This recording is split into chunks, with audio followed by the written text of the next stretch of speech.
Hi అండి, అందరికీ నమస్తే. అందరూ ఎలా ఉన్నారండి? బాగున్నారా? ఈరోజైతే అందరికీ ఉపయోగపడే మంచి మంచి బ్యూటిఫుల్ టిప్స్ అండి. ఆ టిప్స్ ఏంటో చూడబోయే ముందు మన ఛానల్ కనుక మీరు ఫస్ట్ టైం చూస్తున్నట్లయితే ప్లీజ్ అండి సబ్స్క్రైబ్ అయితే చేసుకోండి. అలాగే మన ఛానల్లో చాలా రకాల టిప్స్ ఉన్నాయండి. ఒకసారి ఛానల్లోకి వెళ్ళి చూడండి, మీకు నచ్చితేనే సబ్స్క్రైబ్ చేసుకోండి. అలాగే ఈరోజు టిప్స్లో మీకు ఏ టిప్ నచ్చింది, ఏది యూజ్ అవుతుంది అనేది అయితే కింద కమెంట్ బాక్స్లో కమెంట్ చేయడం అస్సలు మర్చిపోవద్దండి. ఇంకా లేట్ చేయకుండా వీడియోలోకి వెళ్ళిపోదాం. ఫస్ట్ టిప్ ఏంటంటే చూడండి, మనం ఇంట్లో సాక్స్లు ఉంటాయి కదండి, కొద్దిగా పాతబడిన సాక్స్ని అయితే తీసుకోండి. దాంట్లో ఇలా చెక్క గరిటెని అయితే పెట్టండి.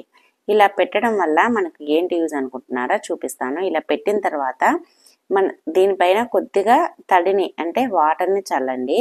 వాటర్ని కొద్దిగా తడి చేసినామంటే సరిపోతుంది, ఎక్కువగా అవసరం లేదు. ఈ విధంగా కొద్దిగా తడి అయితే చేయండి. చేసిన తర్వాత ఇప్పుడు దీన్ని మనం ఎలా యూజ్ చేసుకోవాలంటే, మన ఇంట్లో ఇలాంటి వాకిన్లకి గడియలు ఉంటాయి కదండి, అవి మనం చేతితో తీయాలంటే దాని లోపలికి చేయి పెట్టి తీయలేము. ఎందుకంటే ఒక్కొక్కసారి పొరపాటున ఒత్తుకొని పోయి చేయి కూడా నొప్పి తీస్తూ ఉంటుంది. అలా కాకుండా ఇలా చెక్క గరిటెని పెట్టి మనము సాక్స్తో క్లీన్ చేసినామనుకోండి, ఎక్కడ దుమ్ము ధూళి ఏమున్నా కూడా నీట్గా ఆ సాక్స్కి అనేది చూడండి ఈ విధంగా వచ్చేస్తుంది అనమాట. మనం రెగ్యులర్గా కాకపోయినా 10 డేస్కి ఒకసారి, 1 మంత్కి ఒకసారి క్లీన్ చేసుకున్నామంటే నీట్గా ఉంటుంది. అలాగే గోడలకి ఇలా మూలలకు ఉంటాయి కదండి, అక్కడ కూడా మన పొరకతో ఎంత నీట్గా ఊడ్చినా కూడా రాదనమాట. అలాంటప్పుడు ఇలా గరిటె పెట్టి రుద్దడం వల్ల నీట్గా వచ్చేస్తుంది. అలాగే అది స్టిఫ్గా ఉంటుంది కాబట్టి సాక్స్కు ఎక్కడ పెడితే అక్కడ పెట్టి రుద్దేసేయచ్చు అనమాట. మనకి దుమ్ము ఏమీ లేకుండా చాలా నీట్గా అయితే ఉంటుందన్నమాట. మనం చీపురుతో ఊడ్చడం కంటే ఈ విధంగా సాక్స్కు గరిటె పెట్టి తీయడం ఈజీగా ఉంటుంది. టిప్ నచ్చినట్టయితే వీడియోని లైక్ చేయండి. నెక్స్ట్ టిప్ అండి, చూడండి మన ఇంట్లో ఇలాంటి టంగ్ క్లీనర్లు అయితే ఉంటాయి కదండి, ఇవి మనం పాతగా అయిపోయిన తర్వాత ఎందుకు పనికిరావని పడేస్తూ ఉంటాము. వీటి వల్ల చాలా ఉపయోగము. ఆ ఉపయోగం ఏంటనేది మీకు చూపిస్తాను. చూడండి, ఫస్ట్ అయితే ఒకటి చిన్న నాప్కిన్ కానీ, లేదంటే ఇలా బనియన్ క్లాత్లు ఉంటాయి కదండి, మనం పాత పడిన తర్వాత చినిగిపోయిన తర్వాత పక్కన పెట్టేస్తూ ఉంటాం కదా, వాటిని అయితే ఇలా పీసెస్గా కట్ చేసుకోండి. లేదు అంటే ఒక నాప్కిన్ అయితే, మెత్తగా ఉన్న నాప్కిన్ అయితే తీసుకోండి. ఇది బనియన్ క్లాత్ కాబట్టి చాలా మెత్తగా ఉంటుంది, స్మూత్గా ఉంటుంది. చూడండి, ఈ విధంగా టంగ్ క్లీనర్కి అయితే ఈ విధంగా తగిలించుకోండి. ఇప్పుడు మనం స్టవ్ దగ్గర ఉండే దుమ్మును కానీ, లేదు అంటే చూడండి మనం ఇంట్లో ఇలాంటి ర్యాంగ్ చైర్స్ అంటే చెక్కవి సామాన్లు ఉంటాయి కదండి, వాటిపైన దుమ్ము పడుతూ ఉంటుంది. మనం ప్రతిరోజు కసువు ఊడ్చేటప్పుడు చాలా సార్లు అయితే ఇలా ఇదిలిస్తూ ఉంటాం కదా, అలాంటప్పుడు ఈ విధంగా కనుక మనము ఇదిలిచ్చినామనుకోండి, దుమ్ము అనేది నీట్గా ఎక్కడ ఏమీ లేకుండా వచ్చేస్తుంది. అలాగే ఇదిలేయడానికి మాత్రమే కాకుండా మధ్య మధ్యలో కూడా ఇలా తూర్చొచ్చు అనమాట. అలాగే ఫర్నిచర్ ఉంటుంది కదండి, సోఫా సెట్, అవి సోఫా సెట్లకు కూడా దుమ్ము అనేది బాగా పడుతుంది అనమాట. మనం ఒక 4 రోజులు క్లీన్ చేయకపోయినామంటే తెల్లగా దుమ్ము అనేది పేరుకోపోతుంది. అలాంటప్పుడు ఈ విధంగా మనం దీంతో కనుక ఇదిలియడం కానీ తూర్చడం కానీ చేసినామనుకోండి, క్లాత్ మెత్తగా ఉంటుంది కాబట్టి దాంట్లో ఉండే దుమ్ము అంతా నీట్గా వచ్చేస్తుంది అనమాట. ఈ విధంగా వీక్లీ 1 టైం కనుక సోఫా సెట్లను కానీ, మంచాలను, తర్వాత డ్రెస్సింగ్ టేబుల్లను ఇలా అన్నిట్లను క్లీన్ చేసుకోవచ్చు అనమాట. చూడండి, ఇదైతే సోఫా సెట్ని అయితే క్లీన్ చేసి చూపిస్తున్నాను. ఎంత దుమ్ము వచ్చిందో చూడండి. మనకి ఫస్ట్ చూడడానికి కనిపించదు కానీ క్లీన్ చేస్తే కనిపిస్తుంది అనమాట. చూడండి, అలాగే ఇలా డ్రెస్సింగ్ టేబుల్ కూడా ఇలా సైడ్లకు అంతా దుమ్ము ఉంటుంది. మనం చేయి పెట్టి రుద్దాలంటే ఒక్కొక్కసారి చేయి అనేది పొరపాటున తగులుకున్నది అనుకోండి, నొప్పి తీస్తూ ఉంటుంది. అలా కాకుండా ఈ విధంగా మనము టంగ్ క్లీనర్ కనుక క్లాత్ని పెట్టేసి రుద్దేసినామనుకోండి, నీట్గా ఉంటుంది.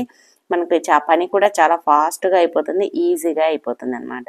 చూడండి, ఈ విధంగా అయితే దుమ్ముని అయితే నీట్గా క్లీన్ చేసుకోవచ్చు. అలాగే ఇంకా ఎక్కడైనా హాల్లో మిర్రర్స్ ఉన్నా కూడా ఈ విధంగా తూర్చినామనుకోండి చాలా నీట్గా వస్తాయి.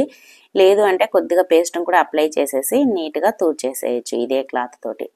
చాలా బాగా యూజ్ అవుతుంది అనమాట. ఈ విధంగా మనము దీంట్లో పెట్టేసుకున్నాం అనుకోండి, చాలా ఈజీగా తూర్చేయచ్చు. అలాగే టీవీ దగ్గర ఉండే సెటప్ బాక్సులు ఇలాంటివి ఉంటాయి కదండి, వైఫై బాక్సులు, అవన్నీ చాలా ఈజీగా అయితే ఇలా క్లీన్ చేసుకోవచ్చు అనమాట. ఇదిలిచ్చినామంటే దానికి ఉండే దుమ్ము అంతా పోతుంది. అలాగే టీవీకి కూడా ఈ విధంగా అయితే మనం క్లీన్ చేసుకోవచ్చు. టీవీకి బ్యాక్ సైడ్ అంతా దుమ్ము పట్టేస్తూ ఉంటుంది కదండి, ఈ విధంగా మనము పూర్తిగా చేయి పెట్టలేం కాబట్టి ఈ విధంగా క్లాత్తో కనుక మనం ఇదిలిచ్చి తూర్చినామనుకోండి నీట్గా ఉంటుంది. చాలా బాగున్నాయి కదండి టిప్స్. నచ్చినట్టయితే వీడియోని లైక్ చేయండి. అలాగే నెక్స్ట్ టిప్ చూడండి, మనమైతే ఆనియన్స్ని అయితే కట్ చేస్తూ ఉంటాము. మనకైతే రెగ్యులర్గా కట్ చేసి అలవాటు అయి ఉంటుంది.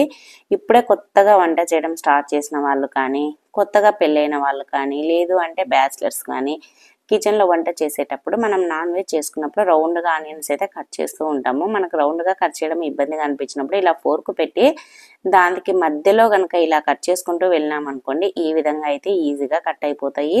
తర్వాత మనకి రౌండ్గా వచ్చేస్తాయి, చూడడానికి కూడా బాగా కనిపిస్తాయి అన్నమాట. అందుకని ఫోర్క్తో పెట్టి కట్ చేసినామనుకోండి, ఆ హోల్స్లో చాకుని పెట్టి కట్ చేయొచ్చు. ఇంకా నెక్స్ట్ టిప్ చూడండి, సమ్మర్ వచ్చేసింది కాబట్టి మనము కారం అయితే పట్టించుకుంటూ ఉంటాము. కారం పొడిని కొన్నా కానీ లేదంటే మనము తొడిమేలు తీసి పట్టించుకున్నా కానీ కారం పొడి ఎన్ని రోజులున్నా ఫ్రెష్గా ఉండాలి అంటే ఈ టిప్ని అయితే ట్రై చేయండి. దానిలో కొద్దిగా ఉప్పునైతే వేయండి. కల్లుప్పును పొడి చేసి ఆ పొడి ఉప్పునైతే చల్లండి. ఇలా చల్లేసి బాగా కలిపేసేయండి. కలిపేసి కనుక మనము ఎత్తి పెట్టేసుకున్నాం అనుకోండి, ఎన్ని నెలలైనా సంవత్సరం పాటైనా కారం నల్లబడకుండా పురుగు పట్టకుండా ఫ్రెష్గా ఉంటుంది. ఇంకా నెక్స్ట్ టిప్ ఏంటంటే చూడండి, మనమైతే రాత్రి అన్నం చేసినప్పుడు మిగిలిపోతూ ఉంటుంది. అది ఉదయాన్నే అన్నం అయితే తినలేము, అలా అని పడేయలేము. ఎందుకంటే బియ్యం కూడా రేట్లు ఎక్కువగా ఉన్నాయి. అలా కాకుండా చాలా ఫాస్ట్గా ఈ అన్నంతో అయితే బ్రేక్ఫాస్ట్ అయితే తయారు చేసుకోవచ్చు అనమాట. గంటల్లో కాకుండా, నిమిషాల్లో కాకుండా క్షణాల్లో కూడా చేసేసుకోవచ్చు అనమాట. చాలా ఈజీగా ఉంటుంది. ఫస్ట్ అయితే ఒక కడాయిని పెట్టేసుకోండి. కడాయిని పెట్టిన తర్వాత దాంట్లో ఒక 2 టేబుల్ స్పూన్ల ఆయిల్ వేసి మన రైస్ని బట్టి ఎగ్స్ని అయితే వేసుకోండి. ఇంకా నేనైతే 2 ఎగ్స్ని అయితే వేసాను. వేసిన తర్వాత కొద్దిసేపు ఆగేసి ఇలా కలిపేసేయండి. ఇలా కలిపినామంటే మొత్తం పొడి పొడిగా వస్తుంది అనమాట. చూడండి, ఈ విధంగా పొడి పొడిగా వస్తుంది. ఇప్పుడు కొద్దిసేపు ఆ వేడికి అలాగే మగ్గనివ్వండి. ఇలా మగ్గిన తర్వాత మనం ముందుగా పొడి పొడిగా చేసి పెట్టుకున్న అన్నాన్ని అయితే వేయండి. అన్నాన్ని వేసి అన్నాన్ని కూడా ఆ ఎగ్గులో కలిసేటట్టు బాగా కలిపేసేయండి. 2 మినిట్స్లో మనకు బ్రేక్ఫాస్ట్ అయితే రెడీ అయిపోతుంది అనమాట. ఆఫీస్లకు వెళ్ళినా, స్కూళ్ళకు వెళ్ళినా, ఎక్కడికి వెళ్ళినా కూడా బ్రేక్ఫాస్ట్ని అయితే చాలా ఫాస్ట్గా చేసేసుకోవచ్చు. మనం హోటల్కి వెళ్ళి తెచ్చుకోవాల్సిన పనే ఉండదు. తర్వాత తగినంత ఉప్పు, చిటికెడు పసుపు, కొద్దిగా కారము మన టేస్ట్కి బట్టి కారం వేసేసుకోండి. తర్వాత కొద్దిగా కరివేపాకును ఇలా తుంచి వేసుకోండి. వేసేసి ఇంకా మొత్తం బాగా కలిపేసేయండి. ఇలా బాగా కలిపేసుకున్నామంటే మనకు బ్రేక్ఫాస్ట్ అనేది రెడీ అయిపోతుంది అనమాట. మనం అదే హోటల్కి వెళ్ళి తెచ్చుకోవాలంటే డబ్బులు వేస్ట్ అయిపోతాయి. అలాగే బయట ఫుడ్ తినడం మంచిది కాదు. అలాగే మనకు టైం కూడా 1/2 అవర్ పడుతుంది అనమాట, మనం పొయ్యి తెచ్చుకొని తినాలి అంటే. అలా కాకుండా ఇంట్లోనే క్షణాల్లో అయితే చేసేసుకోవచ్చు కదా. చాలా బాగుంది కదా. ఈ విధంగా చేసేసుకొని మనం ప్లేట్లోకి పెట్టుకొని స్పూన్ తీసుకొని కూడా తినేసేయచ్చు. లేదు అంటారా చేతితోనైనా తినేసేయచ్చు. చాలా ఈజీగా, చాలా ఫాస్ట్గా అయితే చేసుకోవచ్చు.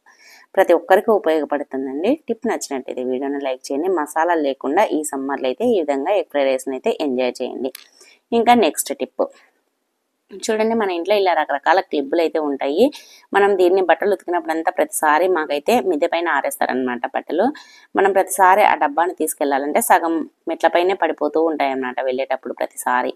అలా కాకుండా మన ఇంట్లో కిచెన్లో ఇలాంటివి గ్యాస్ కట్టర్ అనేది లూజ్ అయిపోయో లేదంటే పని చేయకుండా పక్కన పెట్టేసి ఉంటాం కదా, దాని కనుక ఇలా క్లిప్పులన్నీ పెట్టేసుకున్నామనుకోండి, చూడండి ఈ విధంగా పెట్టేసుకున్నామంటే మనకు తీసుకుపోవడానికి అనేది చాలా ఈజీగా ఉంటుంది. మనం ఇలా పెట్టుకున్నాం అనుకోండి, మనం టబ్బులోనైనా పెట్టేసుకోవచ్చు, బకెట్లోనైనా వేసుకోవచ్చు, లేదంటారా చేతికైనా తగిలించుకోవచ్చు.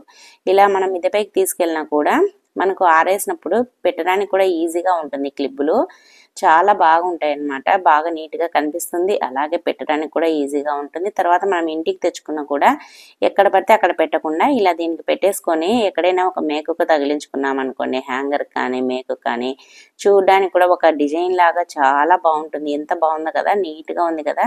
టిప్ నచ్చినట్టయితే వీడియోని లైక్ చేయండి. ఇంకా నెక్స్ట్ టిప్ చూడండి, మన ఇంట్లో ఇలాంటి రకరకాల క్లిప్స్ అయితే ఉంటాయి కదండి. ఇలాంటి క్లిప్స్ను మనం ఎక్కడ పడితే అక్కడ పెట్టేస్తూ ఉంటాము. మనకు కావాల్సినప్పుడు వెతుక్కుంటూ ఉంటాం అనమాట. ఎందుకు అంటే మనము తల దూకునేటప్పుడు ఎక్కడంటే అక్కడ పెట్టేస్తాము. తర్వాత మనకు మ్యాచింగ్ కావాలన్నప్పుడు దాన్ని వెతుక్కుంటూ ఉంటాము. అలా కాకుండా మనకు ఈజీగా కనపడాలి అంటే ఇలాంటివి బెల్టులు ఉంటాయి కదండి. ఇదైతే మా పిల్లల స్కూల్ బెల్ట్ అనమాట. ఇలా బెల్ట్ కనుక పెట్టేసుకున్నాం అనుకోండి, చూడండి ఇలా పెట్టేసుకున్నామంటే మనకు ఈజీగా ఉంటుంది. మనకి ఏ కలర్ కావాలంటే ఆ కలర్ అయితే తీసుకోవచ్చు. మనకి చూడడానికి కూడా నీట్గా కనిపిస్తుంది అనమాట. మనకి మ్యాచింగ్ ఏదైనా శారీస్ కానీ డ్రెస్ కానీ కావాలంటే వెంటనే తీసేసుకోవచ్చు అనమాట. మనం అదే డబ్బాలో పెట్టుకున్నామంటే వెతుక్కోవాల్సి వస్తుంది.